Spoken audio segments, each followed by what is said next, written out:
Hello दोस्तों, welcome to job पक्के with Shubham. तो क्या हाल चाल हैं सभी के। आई होप सभी अच्छे होंगे। तो आज की इस वीडियो में आपके दो तीन डाउट क्लियर करूंगा। सबसे पहले मैं आपको सीपीओ मेंस की स्ट्रैटेजी बताऊंगा। इसके अलावा फिजिकल की तैयारी कैसे करनी है वो भी बताऊंगा। लेकिन इससे कहीं ज़्यादा इंपॉर्टेंट ये है कि फिजिकल और मेंस की अभी तक डेट नहीं आई, जिसकी वजह से आप तैयारी नहीं कर पा रहे, क्योंकि आप टारगेट सेट नहीं कर पा रहे कि कब मुझे फिजिकल देना है, यानी कितने दिन में किस तरीके से मैं प्लान करूँ। इसी के साथ अभी सीजीएल का प्री भी होगा। सीपीओ की भी तैयारी कर रहे होंगे काफ़ी लोग जिनका सीपीओ 2025 में कम स्कोर है। बाकी टीपीएससीएम, डीपीए, डब्ल्यूटीपीओ बहुत सारे एग्ज़ाम दिए होंगे, तो उनका भी फिजिकल या टाइपिंग आपको मतलब लग रहा है कि कहीं ना कहीं सिलेक्शन हो जाए। तो इस वजह से डाइवर्ट हो जाते हैं हम। तो हम ना ही सीपीओ की तैयारी कर पा रहे और ना ही जो हम अदर एग्ज़ाम है उस पर फोकस कर पा रहे। तो ऐसी सिचुएशन में क्या करना चाहिए, कौन सा बेस्ट डिसीजन है, वो मैं आपको बताता हूँ। देखो, दो टाइप के स्टूडेंट हैं। पहला, जिसका सीपीओ प्री में बहुत अच्छा स्कोर है, ठीक है, उसको लग रहा है कि मैं सीपीओ मेंस में अगर अच्छा स्कोर लेकर आऊँगा तो मुझे डीपी भी मिल सकती है, सीआईएसएफ भी मिल सकती है, या कोई ना कोई एक जॉब तो 100% मिल जाएगी अगर मैं फिजिकली मेडिकली फिट हूँ तो। दूसरे टाइप के स्टूडेंट ऐसे हैं जिनको लग रहा है कि मैंने प्री तो क्वालिफाई कर लिया, लेकिन इतना अच्छा खासा नंबर है नहीं, और मेरी इंग्लिश भी इतनी अच्छी खासी नहीं है। अगर मेहनत भी करता हूँ तो मैं रह भी सकता हूँ बॉर्डर पे, और मुझे कुछ ना कुछ मिल जाएगा। अब बहुत से लोग ऐसे हैं जो कुछ ना कुछ ज्वाइन नहीं करते, उनको सिर्फ ये है कि बस मुझे सीएसएफ या डीपी चाहिए, ऐसे लोग भी हैं। लेकिन आज की डेट में तो ये है कि जॉब मिलना ही बहुत मुश्किल है, तो सब ज्वाइन भी करते हैं। तो देखो, आपको करना क्या है। जिसका लेवल अच्छा खासा है वो तो मैनेज करेगा फिजिकल भी और सीपीओ मेंस की तैयारी भी, और साथ के साथ जो भी उसका एग्ज़ाम है, जैसे कि सीजीएल प्री या सीपीओ 2026 का दोबारा से देना चाहता है तो। बाकी जो अदर टाइप के स्टूडेंट हैं वो बिल्कुल रिस्क ना लेंगे, क्योंकि एक साल पूरा जाएगा, एक साल बाद मान लो बाई चांस कोई मेडिकली अनफिट भी हो जाता है, तो आप 2026 का जो सीपीओ है उसको भी ख़राब कर लोगे, ठीक है, इसके चक्कर में। और जो और एग्ज़ाम है उसको भी ख़राब कर लोगे। इसलिए आपको करना क्या है, सीपीओ मेंस पे फोकस तो करना है, लेकिन उसके साथ साथ आपको जो आपके वीक सब्जेक्ट हैं, जैसे कि अभी तक आपने सीपीओ प्री दिया है उसमें स्कोर कम आया है, जिस वजह से उस पर ज़्यादा फोकस करना है। यानी दोबारा से सीपीओ 2026 में बैठना है और बेस्ट स्कोर लेकर आना है, ठीक है। ये मैं सही तरीका बता रहा हूँ, नहीं लास्ट में झटका खा जाओगे और दिक्कत आ जाएगी। बाकी अब स्ट्रैटेजी देखो सीपीओ मेंस की, और जो भी डाउट आ रहे हैं, जो भी मैंने बात बताई है, वो कमेंट में पूछ लेना, फिर मैं और क्लियर करूँगा। देखो, सीपीओ मेंस की स्ट्रैटेजी किस तरीके से है। अभी जो सीपीओ मेंस का पेपर होगा 2025 से, वो आपका सेक्शनल टाइमर के हिसाब से होगा। अभी तक 2024 तक तो ऐसे ही हो गए थे जैसे पहले हो रहे थे, ठीक है, 200 नंबर के क्वेश्चन, 2 घंटे, काम खत्म। लेकिन अभी 30-30 मिनट का टाइमर रहेगा, 4 सेक्शन होंगे। मेंशन नहीं किया कहीं भी कि भाई पहले सेक्शन में ग्रामर होगी या किस तरीके से होगा, लेकिन जो भी प्रीवियस ईयर ट्रेंड हुआ है उस हिसाब से मैंने यहाँ पर डिवाइड किया है। जैसे कि पहले सेक्शन में ग्रामर, दूसरे में वॉइस एंड नरेशन, क्योंकि 50 क्वेश्चन वॉइस और नरेशन के अभी तक 2024 तक आते थे, लगभग 50, कभी 46, कभी 48, कभी 50। इसके अलावा तीसरा पार्ट रीडिंग कॉम्प्रिहेंशन, और चौथा पार्ट आपका वोकेबलरी, ठीक है। तो ये 4 पार्ट में आपका पेपर आएगा। अब पहले क्या होता था कि वॉइस नरेशन में हमें ज़्यादा टाइम भी नहीं लगता था, जैसे हैज़ देखा तो हैज़ बीन लगा के टिक कर दिया, वर्ब की थर्ड फॉर्म। लेकिन इस बार वॉइस नरेशन की जो क्वेश्चन है वो काफ़ी लेंथी आ रहे हैं, ठीक है, यानी डीप पढ़ना पड़ रहा है। तो कौन कौन से चैनल आपको फॉलो करने हैं, जैसे कि क्यू इंक फॉलो करना है, ठीक है, हर एक टॉपिक के लिए अलग अलग चैनल फॉलो करने हैं, वो मैं यहाँ पे बहुत डीप आपको समझाऊंगा, ठीक है। बातों को बहुत ध्यान से समझते रहना। तो सबसे पहले आपको मैं एक बार क्वेश्चंस का डिस्ट्रीब्यूशन दिखा देता हूँ। जैसे कि ग्रामर, ग्रामर में अभी तक 20-22 क्वेश्चन एरर के, सेंटेंस इंप्रूवमेंट के 20-22 क्वेश्चन, फिलअप के 9 से 12, नरेशन 20 से 24 और वॉइस 24 से 25। तो ये जो पार्ट है, ठीक है, ग्रामर का, ये पहले 2024 में पूछा जाता था इसी के साथ, लेकिन 2025 में शायद इसका अलग से पार्ट आएगा, ठीक है। जैसा कि मेरा मानना है, अभी तक 4 सेक्शन में जिस हिसाब से डिवाइड होंगे, तो एक सेक्शन इनका आएगा, ये आप मान के चल सकते हो। इसके अलावा रीडिंग कॉम्प्रिहेंशन में 25 क्वेश्चन पैसेज के, क्लोज टेस्ट के 25 क्वेश्चन और पीक्यूआरएस के 15 से 20 क्वेश्चन। वोकैब में अगर देखें तो 2024 तक ईडीएम्स के 8 से 10 क्वेश्चन, साइनो एंटो 3 से 10। यहाँ पे इतना बड़ा गैप क्यों लिखा है, क्योंकि 2022 में वोकेबलरी ज़्यादा पूछी गई थी, इस वजह से यहाँ पे 10 लिखा है, बाकी 3-4 ही एंटो साइनो पूछे जाते हैं। वन वर्ड सब्स्टिट्यूशन 10 से 12, फ्रेजल वर्ब 1 से 2, कहीं 2 कहीं 3, इस तरीके से एवरेज 1 से 2 लिखा है। स्पेलिंग 3 से 10, होमोनियम्स बहुत कम पूछे जाते थे, रेयर। लेकिन इस बार आपने देखा होगा सीपीओ प्री में भी, सीजीएल्स में, सीजीएल के जितने भी प्री हुए हर एक में होमोनियम्स का क्वेश्चन था ही मोस्टली। तो इसका मतलब होमोनियम्स पे इस बार फोकस करना है। इसके अलावा कहाँ पे फोकस करना है, क्लोज, फ्रेज, ठीक है, इस तरीके से कुछ टॉपिक्स हैं जो नए हैं, उन पे आपको फोकस करना है, अभी मैं समझाऊंगा। बस आपने अभी मार्क्स डिस्ट्रीब्यूशन देख लिया, अब इसी के हिसाब से आपको तैयारी करनी है, ऐसा नहीं कुछ हटके पढ़ना है, हटके नहीं पढ़ना, चीज़ें वही हैं, बस तरीके थोड़े चेंज हो जाएंगे। अब जैसे ये 4 सेक्शन हो गए, voice narration, vocab, RC, grammar. अब इनको पढ़ना किस तरीके से है वो बताता हूँ। सबसे पहले मैं आपको वोकैब की स्ट्रैटेजी बता देता हूँ। वोकैब में देखो syno, anto, one word substitution, idioms, homonym, phrasal verb, fix preposition, spelling. अब करना कैसे है, आप डायरेक्ट एक दिन में टारगेट ले सकते हो कि भाई मुझे 150 से 200 वन वर्ड सब्स्टिट्यूशन पढ़ने हैं। वन वर्ड सब्स्टिट्यूशन पहले कंप्लीट कर लो, ऐसे नहीं 50 ये 50 ऐसे मत करना, खींच के पढ़ना है। एक हफ्ते में टारगेट रखो, वन वर्ड सब्स्टिट्यूशन एक हफ्ते में पूरे खत्म करने हैं। कहाँ से करनी है, ब्लैक बुक या प्रीवियस ईयर जो भी आपके पास बुक है वो कंप्लीट करनी है। ऐसा नहीं सिर्फ डार्क डार्क करने हैं, अगर ब्लैक बुक से करें पूरे 1800 या 1900 जो भी वन वर्ड सब्स्टिट्यूशन है ना वो कंप्लीट करने हैं। ठीक, पहली चीज़। दूसरी साइनो, तीसरी ईडियम्स, या वन वर्ड सब्स्टिट्यूशन के बाद ईडियम्स भी कर सकते हो, फिर साइनो कर सकते हो। जब इन दोनों को आप कर लोगे, मान के चलो आपने ये दोनों कर लिए, करने के बाद जब आप साइनो करोगे ना, क्योंकि ये आप बार बार भूलोगे, इनमें क्या है ये आसानी से याद हो जाते हैं। सबसे ज़्यादा दिक्कत इसमें आती है क्योंकि एक वर्ड के बहुत सारे मीनिंग याद करने पड़ते हैं। पहले इन दोनों को आप कवर कर लो अच्छे से, और जब आप इसको डेली याद करोगे ना तो इसके साथ इनमें से रिवीजन के लिए रखना एक ना एक। ठीक है, ये कहाँ से रिवाइज करना है, या तो आपके पास कोई समुद्र मंथन का बैच है वहाँ से मिनिमोनिक्स से याद कर सकते हो। यूट्यूब पर बहुत सारी वीडियो पड़ी हैं, देसी पढ़ाकू अलग अलग टीचर हैं जिन्होंने मिनिमोनिक्स या अलग अलग तरीके से पिक्चर के साथ समझाया है। जिसके साथ आपको सही लगता है वैसे आप याद कर सकते हैं। आपको लग रहा है मैं लिख लिख के याद कर सकता हूँ तो वैसे कर सकते हैं। कोई भी टेक्स्ट बुक का मॉक या प्रीवियस ईयर मॉक या इंग्लिश माध्यम का मॉक, कहीं से भी आपको कोई भी वोकैब मिलती है वो आपको अपनी नोटबुक एक बनानी है, उसमें ऐड करते जाना है। ज़्यादा वोकैब लिखनी नहीं है इधर उधर से, काम की ही वोकैब लिखनी है, ये नहीं कि बहुत सारी वोकैब इकट्ठी करने लगो। इसके अलावा होमोनियम्स के लिए आपको रानी मैम या एसपी बख्शी की एक बुक है, उससे होमोनियम्स पढ़ सकते हो। ज़्यादा फोकस नहीं करना क्योंकि क्वेश्चन जो भी आएगा ना होमोनियम्स का बिल्कुल हट के आएगा कई बार, जो आपको लगेगा मैंने नहीं पढ़ा, लेकिन ऑप्शन एलिमिनेट करके बहुत आसानी से हो जाता है। तो इसके पीछे ज़्यादा नहीं पढ़ना। ठीक है, क्वेश्चन पे मतलब ज़्यादा फोकस किस पे करना है, syno, one word substitution, idioms. Anto पे भी ज़्यादा फोकस नहीं करना है, इसकी सिर्फ एमसीक्यू प्रैक्टिस करनी है, ऑप्शन एलिमिनेट किस तरीके से करने है वो सीखनी है। क्लियर, होमोनिम्स ज़्यादा नहीं पढ़ने, पता चल गया। फ्रेजल वर्ब की भी आप एक वीडियो देख लेना, या द पुंडिस करके एक टेलीग्राम चैनल है, उस पर पीडीएफ मिल जाएंगे आपको 250 लगभग, और या इंस्पेक्टर बाबा, दोनों की पीडीएफ आप रिवाइज कर लेना, काम खत्म। फिक्स प्रीपोजिशन के लिए भी रानी मैम की वीडियो मिल जाएगी या अमन वसीफ सर की मिल जाएगी, किसी भी एक टीचर की फॉलो कर लो और उसी का कम से कम 3-4 बार रिवीजन होना चाहिए। टीचर बार बार चेंज मत करना कि इसकी भी सबकी 3 पीडीएफ लगा लो तो कोई फ़ायदा नहीं है। एक की पीडीएफ लगाओ, वही रिपीट होंगी, वही बार बार भूलोगे। स्पेलिंग भी आपको लिख लिख के चेक करनी है। एडिक्यूटी बेस्ड जो स्पेलिंग है थोड़ी डिफिकल्ट आई है इस बार, तो चैट जीपीटी का यूज़ करना है, उस पर सर्च करना है जो भी स्पेलिंग है और उनसे डिमांड करनी है चैट जीपीटी से कि इस टाइप की जो भी स्पेलिंग है हार्ड जो बन सकती हैं एज़ पर एडिक्यूटी पैटर्न, वो आपको प्रोवाइड करें, तो उसी की फिर प्रैक्टिस करनी है। ठीक है, इतना काम करना है वोकैब में। अब आते हैं आगे, एक सेकेंड, ग्रामर सेक्शन।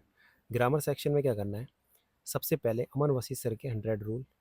ठीक है, ग्रामर के या तो आपके पास नोट्स होंगे अपने तो वो रिवाइज करने हैं, जैसे कि एक पेज में नाउन, आधे पेज में कंजक्शन, 1.5 पेज में प्रोनाउन, इस तरीके से आपने कम से कम 10 से 12 पेज में अपनी ग्रामर कंप्लीट करनी थी, जो कि मैं पहले ही बताता था। अगर नहीं करी तो कोई भी 160 rule by Prashant Solanki sir, 120 rule by Nimi Sabanson, 60 rule by Rani ma'am, या 100 rule by Aman Wasif sir, या भी नीतू मैम ने भी अपने 100 रूल डाले हैं, या आपके खुद के 100 नोट, कोई भी एक जो आपको सही लगे, जिसके साथ आपकी ट्यूनिंग बैठ रही है, उसके रूल बार बार रिवाइज करने हैं। फिर डायरेक्ट मिक्स प्रैक्टिस करनी है, मिक्स एरर की, रानी मैम की मैराथन से, वहाँ से सीखते जाओगे गलती। सेंटेंस इंप्रूवमेंट की भी मैराथन से, फिलअप की भी मैराथन से। क्लियर। इसके अलावा कोई ऐसा स्टूडेंट है जिसको लग रहा है कि भाई मैं फाइनेंशियली ठीक हूँ, तो डायरेक्ट रानी मैम का एक प्रैक्टिस बैच आता है, उसमें इनरोल कर लो, झंझट ही खत्म, प्रैक्टिस करते रहो दबा के। ठीक है, इंप्रूवमेंट होती जाएगी। और क्या बता रहा था, हाँ, sentence structure, phrase and close, इस बार ये अलग से पूछे गए हैं, जैसे कॉम्प्लेक्स सेंटेंस, कंपाउंड सेंटेंस। तो ये 2 टॉपिक हैं जो कि आपको अलग से पढ़ने होंगे। इसकी वीडियो आपको यूट्यूब पे मिल जाएगी, रानी मैम या अमन वसीफ सर की। कंप्लीट कर लेना और क्वेश्चन जो भी आते हैं उनकी प्रैक्टिस करते रहो। गलतियाँ होंगी, सुधार करना है, नोट करते जाना है, और वही अपडेट आपको याद करनी है। ठीक है, क्वेश्चन सही हो जाएंगे, इतना काम करना है। अब बात करते हैं रीडिंग कॉम्प्रीहेंशन की। रीडिंग कॉम्प्रीहेंशन में क्लोज टेस्ट, पैसेज और पीक्यूआरएस, इनको ठीक करने के लिए ना आपकी रीडिंग हैबिट अच्छी होनी चाहिए, यानी डेली रीड करना है। रीड क्या करना है, एक एडिटोरियल रीड करना है, या तो इंग्लिश माध्यम टेलीग्राम से याद रीड करो, या निमिषा बंसल मैम यूट्यूब पर पढ़ाती हैं, वहाँ से आप पढ़ सकते हो। यहाँ से आप 2-3 चीज़ सीखोगे एक्स्ट्रा, जैसे कि आपका एक तो वोकैब का रिवीजन हो जाएगा, दूसरा यहाँ पे आप आर्ट ऑफ स्कीमिंग सीखोगे, किस तरीके से जल्दी जल्दी पढ़ के ऊपर से ही आपको पैसेज करना है, पैसेज के क्वेश्चन किस तरीके से सोल्व करने हैं वो यहाँ पे सीखोगे। अच्छे अच्छे क्वेश्चन भी मिलेंगे। यहाँ पे आप खुद से एफर्ट लगा के करोगे तो ज़्यादा सीखोगे, और मेहनत लगेगी तो ज़्यादा क्लैरिटी मिलेगी। यहाँ पे आप एफर्ट्स तो लगाओगे लेकिन मैम आपको समझाती रहेंगी तो ईजी पड़ेगा थोड़ा। तो दोनों ही बेस्ट हैं, लेकिन ये डिपेंड करेगा आप किस टाइप के स्टूडेंट हो। ठीक है, तो ये मैं सोच रहा हूँ यहाँ से बेस्ट होगा या यहाँ से बेस्ट होगा, आपके ऊपर है। दोनों तरीके से आप अच्छा स्कोर ला सकते हो। तो इतनी बात आ गई समझ में। बाकी प्रैक्टिस के लिए कहाँ से करना है, प्रैक्टिस के लिए मैं बता चुका। रानी मैम या निमिषा बंसल मैम, इनकी आपको यूट्यूब पर मैराथन मिल जाएगी, वहाँ से आप प्रैक्टिस कर सकते हैं। बाकी जितने भी प्रीवियस ईयर क्वेश्चन है आपके पास, पिनेकल या किरण जो भी बुक है, वहाँ से आप प्रैक्टिस कर लो, कोई दिक्कत नहीं है, वहाँ से काम हो जाएगा। लंबे PQRS के लिए आप जो CDS के क्वेश्चन हैं, या जो भी अभी नए क्वेश्चन आए हैं CGL वगैरह में या CPO प्री में, उनकी प्रैक्टिस कर सकते हैं। अब बात करते हैं हम बुक और टीचर की, किसके लिए कौन से बुक टीचर बेस्ट है, क्या फॉलो करना है। देखो, ग्रामर के लिए आपके नोट्स या जो भी रूल्स हैं, 100 रूल्स या 120, उनको फॉलो करना। बाकी प्रैक्टिस करनी है दबा के।